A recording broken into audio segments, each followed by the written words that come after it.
మీ బంగారం తాకట్టులో ఉందా? విడిపించుకోలేక ఇబ్బందులు పడుతున్నారా? అయితే మీ బంగారాన్ని వెంటనే విడిపించి కొంటాం. గణేష్ గోల్డ్. మీరు సంప్రదించాల్సిన ఫోన్ నంబర్లు 9160-266-916, 8712619507. హాయ్ హలో నమస్తే, వెల్కమ్ టు బీఆర్కే. నేను మానస. చాలా మంది హెయిర్ ట్రాన్స్ప్లాంటేషన్ చేసుకుంటూ ఉంటారు.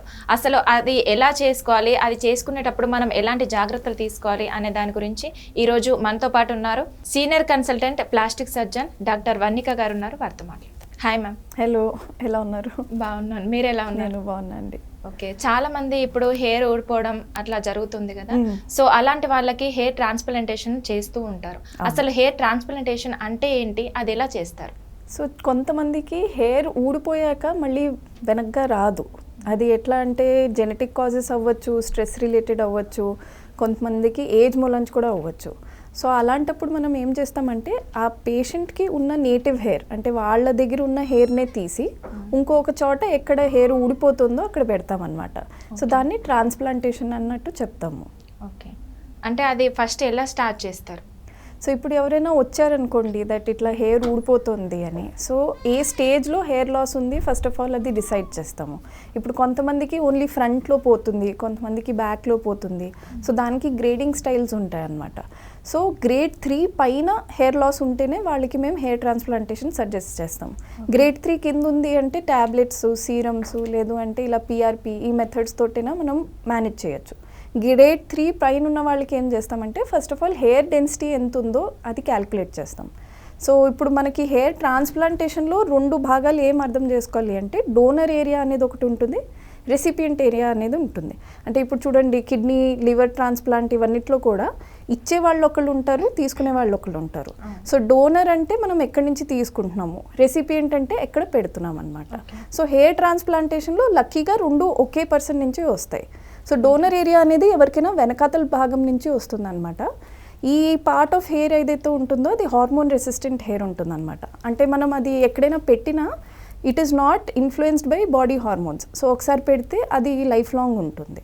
సో డోనర్ ఏరియా ఎవరికైనా ఎంత ఉంది దాన్ని బట్టి మనకి ఎన్ని గ్రాఫ్ట్స్ రావచ్చు, ఎంతవరకు హెయిర్ కవర్ చేయొచ్చు మనకు తెలుస్తుంది.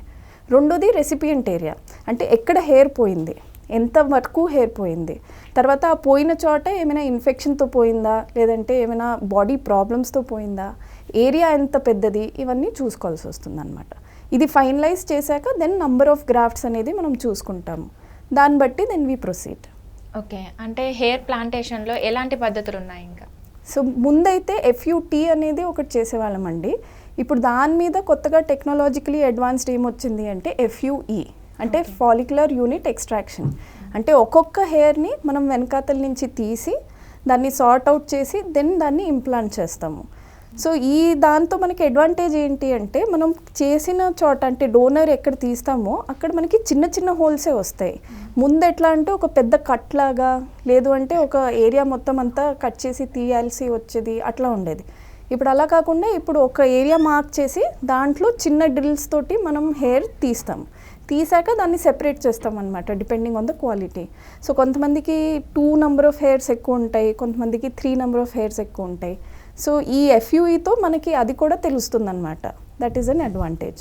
ఇది కాకుండా ఇప్పుడు ఇంకా రీసెంట్గా అడ్వాన్సెస్ ఏమొచ్చాయి అంటే DHI హెయిర్ ట్రాన్స్ప్లాంటేషన్ ఉంటుందన్నమాట.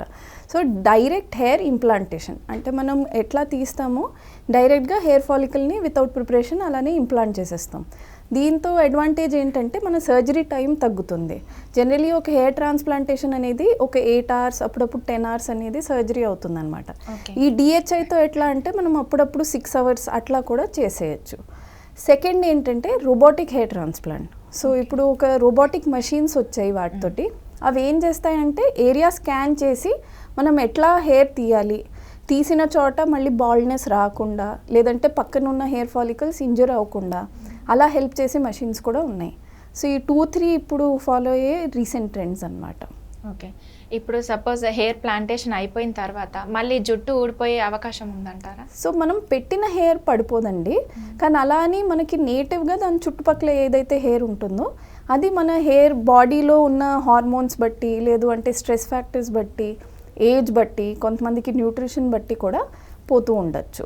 సో మనం పెట్టిన ట్రాన్స్ప్లాంటెడ్ హెయిర్ ఉంటుంది, కానీ చుట్టుపక్కల హెయిర్ పోతూ ఉంటుంది కనుక హెయిర్ డెన్సిటీ తగ్గే ఛాన్స్ ఉంటుంది అనమాట. అంటే అది నార్మల్గా మన హెయిర్ ఒరిజినల్ లాగానే కనిపిస్తుందా లేదంటే? యా పేషెంట్ హెయిరే తీస్తాం కనుక అది న్యాచురల్ హెయిరే. ఓకే. సో అక్కడ పెట్టే హెయిర్ కూడా ఆరెల్స్ వచ్చే హెయిర్ కూడా నార్మల్గానే ఉంటుంది. దాని లెంత్ పెరుగుతుంది, తర్వాత మనం హెయిర్ కట్ చేసుకుంటే మళ్ళీ అది పెరగచ్చు. కాస్త ఏజ్ అవుతుందంటే కొంతమందికి అది గ్రే అవ్వడము, అట్లా ఎప్పుడైనా ఇల్నెస్ వచ్చింది అంటే అది మనకి ముందు మంచిగా ఉండి తర్వాత సన్నగా అవడము. సో నార్మల్ బాడీలో ఎలా చేంజెస్ వస్తాయో ట్రాన్స్ప్లాంటెడ్ హెయిర్కి కూడా అట్లానే చేంజెస్ ఉంటాయి. ఓకే. అంటే ఇది హెయిర్ ట్రాన్స్ప్లాంటేషన్ అనేది అందరికీ వర్తిస్తుంది, అందరు చేసుకోవచ్చు అంటారా? So 90% of the patients are eligible అండి.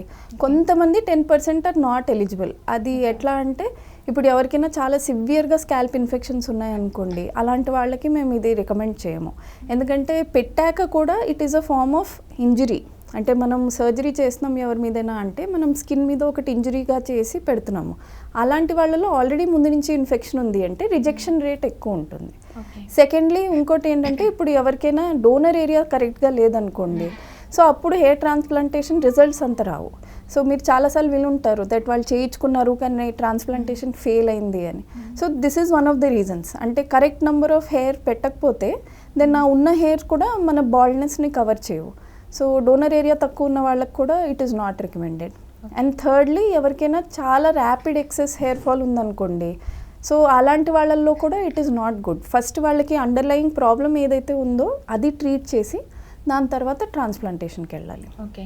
అంటే ఇది జెంట్స్ కానీ లేడీస్ కానీ ఎవరైనా చేసుకోవచ్చు? Yeah okay. ఎవరైనా జెంట్స్ అయినా లేడీస్ అయినా above the age of 18 years ఎవరైనా చేసుకోవచ్చు ఇది. Okay. Thank you so much madam. చాలామందికి ఈ హెయిర్ ట్రాన్స్ప్లాంటేషన్ గురించి చాలామందికి తెలియదు. సో ఈ వీడియోనైతే చాలామందికి యూజ్ అవుతుంది అని అనుకుంటున్నాను. Thank you so much. Thank you.